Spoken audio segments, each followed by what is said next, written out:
এবার আমরা কাণ্ড নিয়ে পড়বো। ওকে, দেখো কাণ্ড সাধারণত মাটির উপরে অবস্থান করে, তোমরা তো জানোই।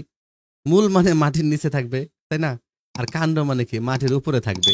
পাতা, ফুল, ফল এগুলো ধারণ করবে, কিন্তু ক্ষেত্র বিশেষে এরা সাধারণ কাজ ছাড়াও বিভিন্ন ধরনের কাজ করতে পারে এবং এদের আকৃতিগত অবস্থানগত পরিবর্তন হয়। আসলে এই যে কাণ্ডের যে আকৃতিগত এবং অবস্থানগত যে পরিবর্তন হয়, এই পরিবর্তনকে বলা হয় কাণ্ডের রূপান্তর। মানে কাণ্ড অনেক কারণে নিজের চেহারাকে চেঞ্জ করে ফেলে। তাহলে এই অবস্থান অনুযায়ী কাণ্ড হলো ৩ প্রকার। রূপান্তরিত কাণ্ড কয় প্রকার? ৩ প্রকার। যেমন ভূনিম্নস্থ কাণ্ড, এরা মাটির নিচে থাকবে। আবার অর্ধ বায়বীয় কাণ্ড, আর কিছু আছে বায়বীয় কাণ্ড। ভূনিম্নস্থ রূপান্তরিত কাণ্ড দেখো, প্রতিকূল পরিবেশে টিকে থাকা, খাদ্য সঞ্চয় এবং অঙ্গজ উপায়ে বংশবিস্তার করার জন্য কিছু কিছু উদ্ভিদ তার কাণ্ড মাটির নিচে বৃদ্ধি পায়। এই ধরনের কাণ্ডকে ভূনিম্নস্থ রূপান্তরিত কাণ্ড বলে। মানে এরা হলো ৪ প্রকার হয়: স্ফীতকন্দ, মৌলকাণ্ড, রাইজোম, কন্দ ও গুড়িকন্দ। খুবই ইম্পর্টেন্ট। দেখো টিউবার বা স্ফীতকন্দ, দেখো স্ফীতকন্দের আরেকটা নাম হলো টিউবার। কি বলা হয়? টিউবার। গোল আলু হলো এই টিউবারের উদাহরণ। দেখো গোল আলু তোমরা দেখেছো না? গোল আলুর কিন্তু এই গোল আলুটা যেটা তোমরা দেখো, এটা কিন্তু তার কিন্তু কাণ্ড, কিন্তু মূল না, এটা কাণ্ড। স্ফীতকন্দে পর্ব, পর্বমধ্য, স্বল্কপত্র, কাক্ষিক মুকুল এগুলো থাকে।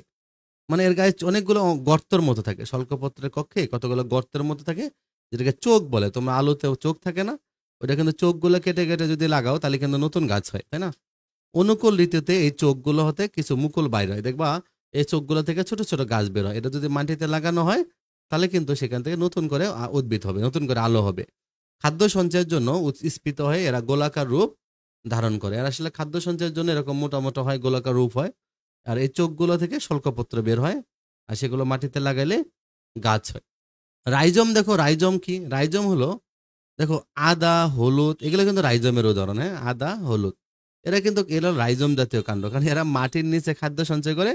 এইটা সবচেয়ে গুরুত্বপূর্ণ কথা মনে রাখবা, ভূমির সাথে সমান্তরাল ভাবে বা খাড়াভাবে অবস্থান করে। এদের সুস্পষ্ট পর্ব আছে, পর্ব মধ্য আছে।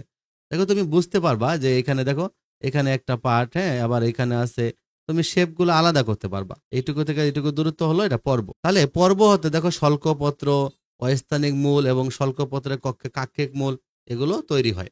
তো তাহলে উদাহরণ কি? রাইজমের উদাহরণ হলো আদা আর হলুদ। আর টিউবারের উদাহরণ হলো গোল আলু, এটা মনে রাখবা। এবার কন্দ দেখো, এই যে পেঁয়াজ আর রসুনের কথা দেখো, পেঁয়াজ রসুন এগুলো কাণ্ড কিন্তু একই রকমের। তো এদের কাণ্ডটি মানে এত ছোট, তাই না? পেঁয়াজ দেখছো না তোমরা? আমরা যে পেঁয়াজ কাটার সময় নিচের টুকু কেটে ফেলে দিই, ওইটাই কিন্তু ওর আসলে কাণ্ড, জানো? এইটুকুই, এই যে এইটুকুই ওর কাণ্ড। এদের কাণ্ডটা খুবই ক্ষুদ্র এবং গোলাকার হয়, উত্তল হয়। কি হয়? উত্তল। কৃষিকে দেখো, আমি যদি একটা এইভাবে দেই তাহলে হলো যে এই বাইরের পৃষ্ঠটা দেখো, এটা হলো আমার কি, বাইরের পৃষ্ঠটা হলো উত্তল। হ্যাঁ, আর এই যে বাঁকা ভিতরের দিকে হলো, এদিকে হলো কি, অবতল। দেখে কি, এই যে এই পার্টটা হলো, এদিকে হলো কি, এদিকে হলো অবতল। এখন এগুলো একটু উত্তল টাইপের হয়, তুমি শেপটা দেখো তাহলে বুঝতে পারবা। পর্ব পর্ব মধ্যগুলো সংকুচিত, পুরো রসালো স্বল্পপত্রগুলো এমন ভাবে অবস্থান করে যে খন্দটিকে দেখাই যায় না। এখানে খন্দটিকে দেখাই যায় না। আর কাণ্ডের নিচের দিকে প্রচুর এখানে মূল বের হয়, গুচ্ছ মূল বের হয়। এখানে অনেকগুলো মূল বের হয় এর নিচ থেকে। যারা প্র্যাকটিক্যালি দেখার ইচ্ছে, তোমরা বাসায় তো, সবার বাসায় তো পেঁয়াজ থাকে, হ্যাঁ, রসুন থাকে, বের করে দেখো। দেখো গুড়িকন্দ, ওলকুচি চেনো না তোমরা? শহরে অনেক ওলকুচি হয়তো চিনে না, গ্রামে চিনে। আবার অনেক অঞ্চলে আবার দেখতে পাওয়া যায় না, কিন্তু অনেক অঞ্চলে আবার অনেক বেশি দেখা যায় ওলকচু। ওলকচু যেটা খায় মানুষ, ওটা আসলে ওর কাণ্ড, এদের কাণ্ড অনেক বড় হয়। তো আকৃতিতে প্রায় গোলাকার হয়, গোল গোল হয়। ওই যে একটা অনেকটা হলো যে উত্তর অঞ্চলে অনেকটা মাটির নিচে এক ধরনের আলু হয়, এটা ওই আলুটার মতো প্রায় অনেকটা দেখতে। তো এতে সুস্পষ্ট পর্ব এবং পর্ব মধ্য আছে, স্বল্পপত্র থাকে। এখানে কিছু কক্ষের মধ্যে কিছু মুকুল বের হয়, বড় হয়। এখান থেকে গুড়িকন্দ সৃষ্টি করে, মানে ছোট ছোট অনেক গুড়ির মতো তৈরি হয়। এগুলো কিন্তু কেটে কেটে নতুন জায়গায় লাগাইলে আবার নতুন করে গাছ হবে। এবার অর্ধবায়বীয় কাণ্ড দেখো, নরম কাণ্ডযুক্ত বিরত উদ্ভিদ যেগুলো, এই ধরনের উদ্ভিদ তাদের হলো একদম বিশেষ ধরনের শাখা তৈরি হয়। এই শাখাগুলো অঙ্গজ প্রজননের মাধ্যমে নতুন উদ্ভিদ তৈরি করে। এটা হলো অঙ্গজ প্রজনন হয়। এবং মাটির উপরে বা সামান্য নিচে অবস্থিত এই ধরনের দুর্বল সাহিত্য, এরা হলো দুর্বল এবং সাহিত্য রূপান্তরিত কাণ্ড। এদেরকে বলা হয় অর্ধবায়বীয় কাণ্ড। মানে মাটির উপরে সামান্য নিচে, মাটির উপরেই থাকে, একটু সামান্য হালকা নিচে থাকে, একটু সাহিত্য অবস্থায় থাকে। তো এদেরকে বলা হয় অর্ধবায়বীয় কাণ্ড। এরা 4 প্রকারের হয়ে থাকে। কয় প্রকার? 4 প্রকারের হয়ে থাকে। যেমন রানার, কি বলতো? রানার বা ধাবক। তো থানকুনি, দুর্বা ঘাস, আমরুল, তোমরা এগুলো দেখেছো না? দুর্বা ঘাস দেখেছো না? দুর্বা ঘাস তোমরা টান দিবা, দেখবা মাটির সাথে লেগে থাকে। এবার স্টলন, দেখো স্টলন বা বক্র ধাবক, এরা হলো যে বিশেষ ধরনের ধাবক। এরা হলো কচু উদ্ভিদের, দেখো এই যে কচু তোমরা দেখেছো না, কচু উদ্ভিদের গোড়া থেকে লম্বা শাখা বের হয়, তোমরা কচু লতি বলো না, এই শাখার শুধুমাত্র পর্বগুলো অস্থানিক মূলের সাহায্যে মাটি ধরে রাখে, বাকি শাখাটি বক্রভাবে অবস্থান করে। তো এই মাটি, এগুলো শাখাগুলো বেরোয় মাটির সাথে লেগে লেগে থাকে। তো এরা হলো মাটির সাথে মাটিকে আঁকড়ে ধরে রাখে। এগুলো কিন্তু টেনে উঠায় লতি হিসেবে, তোমরা জানো লতি খায় না মানুষ, কচুর লতি, এটা স্টোলন বলা হয়। কক্ষে মুকুল থেকে পরে নতুন উদ্ভিদ জন্মায়, ওগুলোতে আবার নতুন নতুন উদ্ভিদ হতে পারবে। এবার অফসেট, দেখো আমরা যেমন অফসেট পেপার বলি, অফসেট হলো টোপা পানা, কচুরি পানা, এই জলজ উদ্ভিদের পর্ব মধ্যগুলো ছোট এবং মোটা হয়, এই কাণ্ডগুলো অনেক খর্বাকৃতি হয়, এদেরকে বলা হয় অফসেট। টোপা পানা, কচুরি পানা।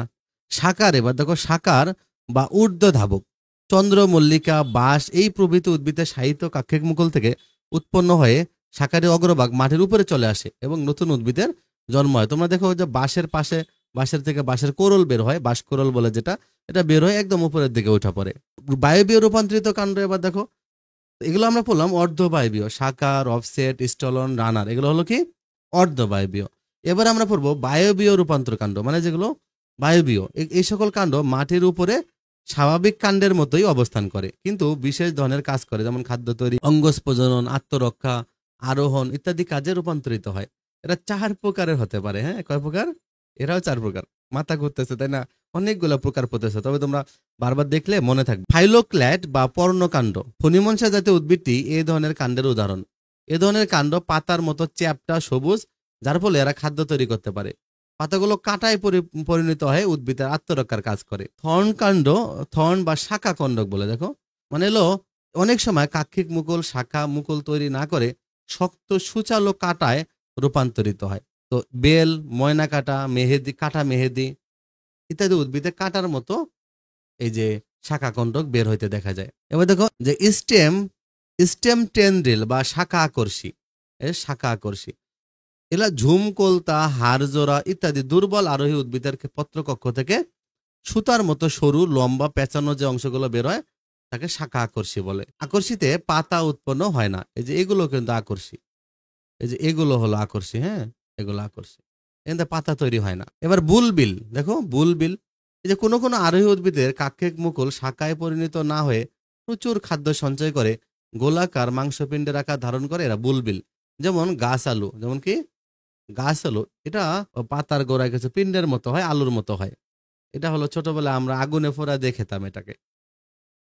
রূপান্তরিত পাতা, দেখো এবার দেখো পাতা, আমরা কিন্তু মূল পড়লাম, কাণ্ড পড়লাম, এবার আমরা পাতা পড়বো। দেখো বিশেষ কাজ সমাধা করার জন্য পাতার রূপ পরিবর্তিত হয়।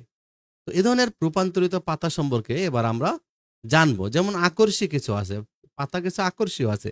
সম্পূর্ণ পাতা বা পাতার শীর্ষভাগ অথবা পত্র অনেক সময় পেঁচানো স্প্রিং এর মতো রূপ ধারণ করে, মানে এগুলো আকর্ষী। এর সাথে গাছ কোনো কিছুকে আঁকড়ে ধরতে পারে।